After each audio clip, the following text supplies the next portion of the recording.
Philosophy can be a great source of consolation in our lives. And that's really the underlying idea of the book that I'm going to discuss today. The book is called The Consolations of Philosophy, written by Alain de Botton. And throughout this book, with the help of different ideas of different philosophers, we figure out how we can find consolations in different challenges with the help of a particular philosophy. And the first idea that I'm going to discuss today, it's a consolation for unpopularity. And I think it makes a lot of sense in today's world where we see democracy everywhere. We see social media and mass participation in terms of ideas, in terms of views, opinions, and it has its advantages, but it also has the other side that whatever is popular in masses might not always be a good thing. And sometimes we might find ourselves where our views or opinions, they are quite unpopular. How do we find consolation in that case? How do we come to terms in that situation? How do we console ourselves? And that's where the story of Socrates and his life lessons, his philosophy might help us. So let me tell you briefly about what was going on in Socrates' life towards the end of his life. Socrates was an ancient Greek philosopher, so we'll have to go back to ancient Greece. And what happened then was in the 70th rather year of his life, when he was quite old, Socrates ran into a kind of a hurricane. Three of the Athenians, one poet called Meletus, one politician called Anytus, and one orator called Lycon, these men decided that Socrates was a strange and evil man. And they claimed that Socrates had failed to worship the city's gods, and he somehow had corrupted the minds of Athenians, especially young men, and had turned them against their fathers and families. So they believed that it was right that Socrates should be silenced and perhaps even killed. So then begins the trial, and there were 500 citizens in the jury on the day. And remember, this was really democracy at its best. A lot of people participated in it. Um, People openly discussed ideas, issues, and eventually, democratically, the decision was taken. So, Socrates, when his turn came, he explained what he believed in, he explained everything honestly. It was his pursuit of philosophy, and he was motivated by that. He was being very, very rational. When you read Socrates' writings, that's what you find, that he was extremely rational person, as rational as you would ever find. So then eventually, after much deliberation, 220 out of 500 people, they decided that Socrates was not guilty, and 280 people thought that he was guilty. And that meant he was supposed to be guilty then by the democratic standards. And then it was decided that he was going to be poisoned and killed. So that's the extreme example of what unpopular ideas can do. That can be the cost of unpopularity, really high cost. But let's come back a little, come back to our ordinary everyday lives. We also might have unpopular ideas. We might also not agree with the masses, with the society around us. What do we do in that case? Do we question ourselves, or do we just stop being authentic, our authentic self, and go with what everybody else is saying? That doesn't sound like a good idea. But even if we go by our authentic self, even if we go by our own conviction, that's a challenge too. That needs certain kind of consolation, that needs a lot of reassurance, confidence. How do we find that? That's what we learn in the book. The first, uh, the first idea is that true respectability, it comes from, or rather should come from, not just the will of majority, but proper reasoning. So, for example, when we are making pots, we should listen to the advice of somebody who knows something about turning glaze into uh, a particular shape at 800 degrees centigrade, for example, or when we are making a ship, it is the verdict of somebody who makes ship that matters, not of people like you and me who probably don't make ships. And similarly, when we are considering ethical matters, questions such as how to be happy, how to be courageous, how to be a good person, how to be a just person, we should not be intimidated by what everybody thinks, what the masses think. We have to go to the experts. We have to go to the teachers of philosophy, rhetoric, etc. In a way, to our democratic world, to our democratic senses, it sounds a bit elitist, and it is in some ways. But if you think about it, not everyone is worth listening to. What we are talking about, elitism in this case, it's not about snobbery or prejudice. We're just respecting the authority, the expertise. So there's a small conversation between Socrates and Crito that kind of makes this point, and I'll narrate this to you here. Socrates says, when a man is taking his training seriously, does he pay attention to all praises and criticism and opinions indiscriminately, or only when it comes from the one who is a qualified person, the actual doctor or trainer? To which Crito says, only when it comes from the one who is a qualified person. And Socrates then says, then he should be afraid of the criticism and welcome the praise of the one qualified person, not those of the general public. And Crito agrees. He says, obviously. Socrates then adds, he ought to regulate his actions and exercises and eating and drinking by the judgment of his instructor, who has expert knowledge, not by the opinions of the rest of the public. What that means is that we should not be bothered by what everybody thinks. We need to just have a calm mind first and focus on who is the best person to give advice or have an opinion on this subject, and listen to that person. Listen very carefully. And then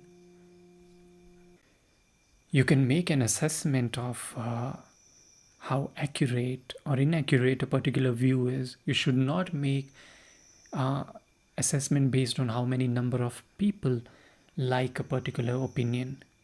It cannot be the benchmark to judge an opinion, judge a view. It happens a lot of times to us that because of the kind of life we live in this world, we don't submit our beliefs, our opinions to rational examination. And to be honest, it's not always possible to do that.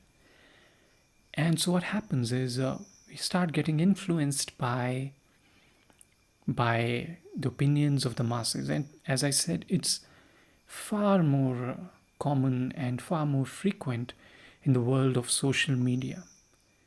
And it's just very difficult to get away from the opinions of the masses, and very difficult to apply that scrutiny of rational examination, as Socrates did to pretty much everything he discussed or thought about. And that is the approach we should use, that having that certain sense of detached analysis of our own views and then come to certain conclusions. Because if we do that, then even if one person agrees with us or even one doesn't agree, we would know that we have come to a right conclusion. But if we just go by, or we are swayed by the opinions of the masses, we will lose our own authentic self, because people will believe in something today and might not believe in it tomorrow. What do you do then? It just hurts the soul if you just go by that, if you don't listen to your voice. And that's why Socrates emphasizes so much on following the process, this process of rational examination.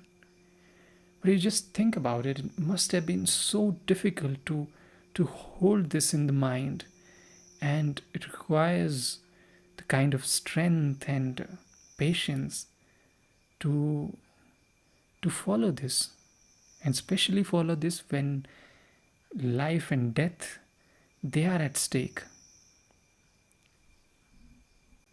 But he still did that, and he kind of left a legacy for generations to come, that if we follow the right path, that if we hold on to our conviction which are based on rationality, sound reason, then it's a life worth living. It's an idea worth dying for. It's a principle that you can stand by. But if you don't have principles, then you might struggle. You might live a terrible life. Of course, Socrates, he might have renounced his philosophy, and he could have saved his life. And in fact, even after he had been found guilty, he could have escaped the death penalty and just compromised on the ideals. But that's not really the point here. It's not about that whether we should escape or a death sentence or not. The idea is, this is an extreme example of how we can maintain confidence in an intelligent and rational position which has met with illogical opposition. We can still hold our guard even if there's a lot of opposition and we think that this opposition is unreasonable. Finally, the speech that he gave there, it ended by the following lines that I'm going to read, and it was quite emotional. So I'll read what he said at the time. He said, "If you put me to death, you will not easily find anyone to take my place. The fact is, if I may put the point in a somewhat comical way, that I have been literally attached by God to our city, as though it were a large thoroughbred horse, which, because of its great size, is inclined to be lazy and needs the stimulation of a gadfly. If you take my advice, you will spare my life. I suspect, however, that before long you will awake from your drowsing, and in your annoyance you will take Anytus's advice and finish me off with a single slap, and then you will go on sleeping." And he was not mistaken. So, because when the magistrate eventually called for a second and final verdict, this time 360 members out of 500 members in the jury, they voted for Socrates to be put to death. So he made his case worse, but he still stuck to his principles. Sometimes this kind of conviction, this kind of belief can be dangerous. We can almost feel, we are tempted to feel that whatever view is held by the majority, it's always wrong. And if we are going against majority, we are always right. That's not really the point here. That can be a big misunderstanding of Socrates' views. That was not the intention. And the idea was that the validity of a particular view or idea or action is determined not by whether it is believed by a large number of people or small number of people. What matters is what's the process we are following and how rigorous is the process to find the truth, to have a view. And just like any other expert in the world, let's say somebody is a doctor, somebody is a dentist. So doctor will follow a certain procedure and then treat you. As long as they are following their process, they're doing a good job. They'll still make mistakes, they might still be wrong, but we need to stick to the process. That's important. Otherwise, if we don't go by that, if we just go by general view that in case of illness, what to do if everybody starts believing something, is it a good idea? According to Socrates, it's not a good idea until we test it. Until we test that idea in laboratories, if it's related to medical science, we test it again and again and scientifically then verify how reliable or unreliable this particular treatment is. So that's how we should go about having our views and ideas about the world. We should not give in to the temptation of what the majority is thinking, nor we should just focus on opposing the majority just because it is held, a particular view is held by a large number of people, doesn't make it right, doesn't make it wrong. It's just irrelevant. What is relevant is how do we analyze it, how logically we approach it, and if at all the opinion matters of those people who are expert at it. So that's the first consolation for unpopularity. If you're having any unpopular views, if you're thinking you yourself are unpopular, you can take some consolation by reading about Socrates, his life, what he did, what he sacrificed, and I'm sure it'll show you the path. It'll show you the light. So that's all for today. I'll come back in the next episode with next consolation, and we'll take this discussion further. So thank you very much for listening, and I hope you will connect with me next time, and we'll continue discussing this book, and we'll explore more philosophers. Thank you for listening.